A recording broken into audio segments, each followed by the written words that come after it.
হিন্দুরা নৌকায় ভোট দেয়।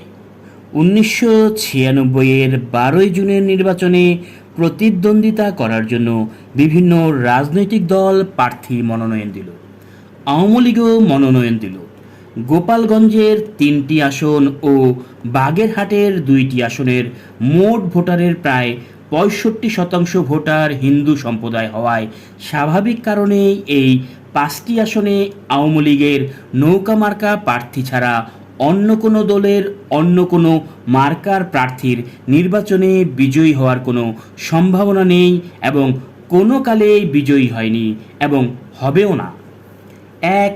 মোকসেদপুর ও কাশিয়ানী। 2. গোপালগঞ্জ ও কাশিয়ানী। 3. টুঙ্গিপাড়া ও কোটালীপাড়া। 4.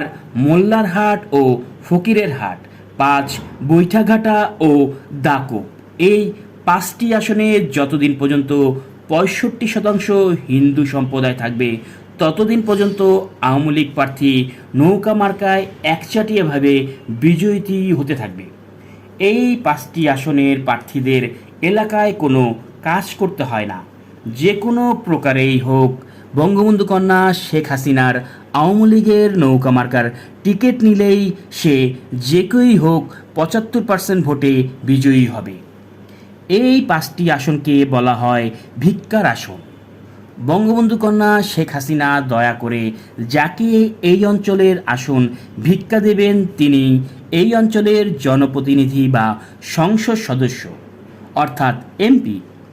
এই অঞ্চলের লেখাপড়া প্রায় অজানা একজন প্রবীণ বৃদ্ধ হিন্দু লোককে কোনো আওয়ামী লীগকে ভোট দেন জানতে চাইলে ওই প্রবীণ বৃদ্ধ হিন্দু লোকটি বলেন, আমরা আওয়ামী লীগ ঠিক বুঝি না, আওয়ামী লীগকেও ভোট দেই না, আমরা ভোট দেই নৌকায় অর্থাৎ নৌকা মার্কায় ভোট দিই।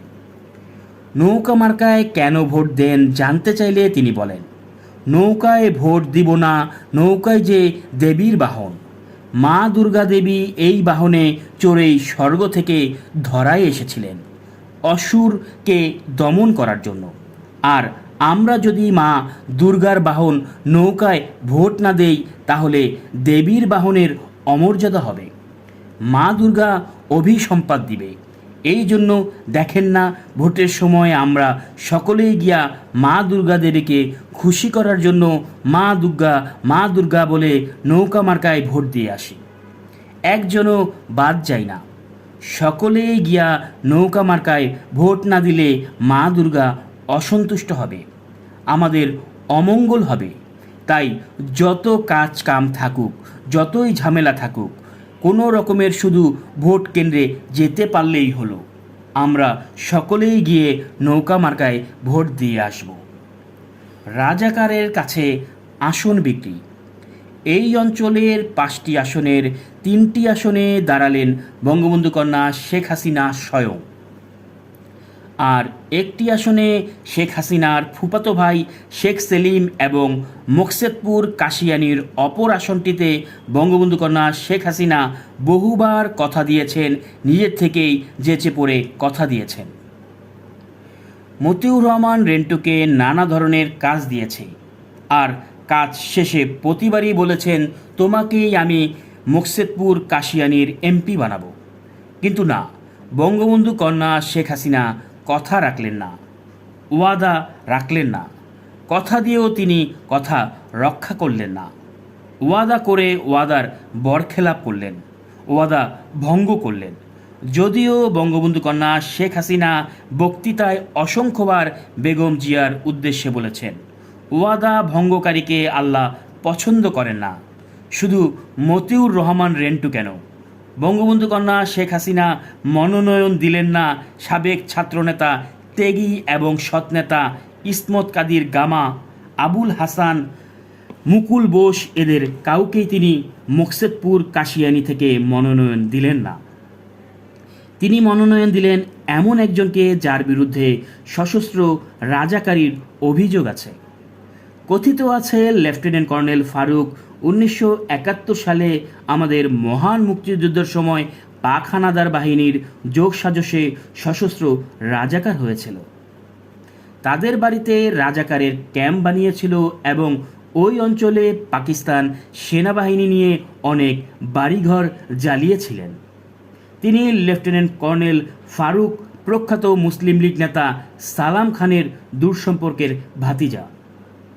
বাংলাদেশ স্বাধীন হওয়ার পর তিনি রাজাকারীর অভিযোগে বাড়িঘর ছেড়ে পালিয়ে যান।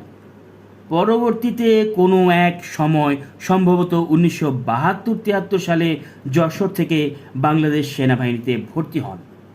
20-25 বছর সেনাবাহিনীতে চাকরি করে জেনারেল এরশাদের সাথে লাইন করে সাপ্লাই করে পোস্টিং নিয়ে প্রচুর টাকা পয়সা কামান।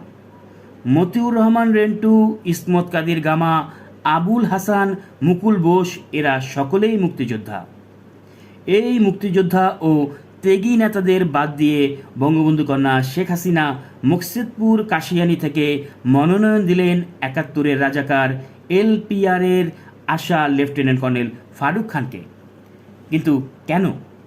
সেনাবাহিনীতে চাকরিরত অবস্থায় অসৎ পথে উপার্জিত অর্থ থেকে লেফটেন্যান্ট কর্নেল ফারুক খান বঙ্গবন্ধু কন্যা শেখ হাসিনাকে 1 কোটি টাকা দেন এবং এই নগদ 1 কোটি টাকার বিনিময়ে বঙ্গবন্ধু কন্যা শেখ হাসিনা মুকসেদপুর কাশিয়ানী আসনটি এলপিআরএ আসা লেফটেন্যান্ট কর্নেল রাজাকার ফারুক খানের কাছে বিক্রি করেন।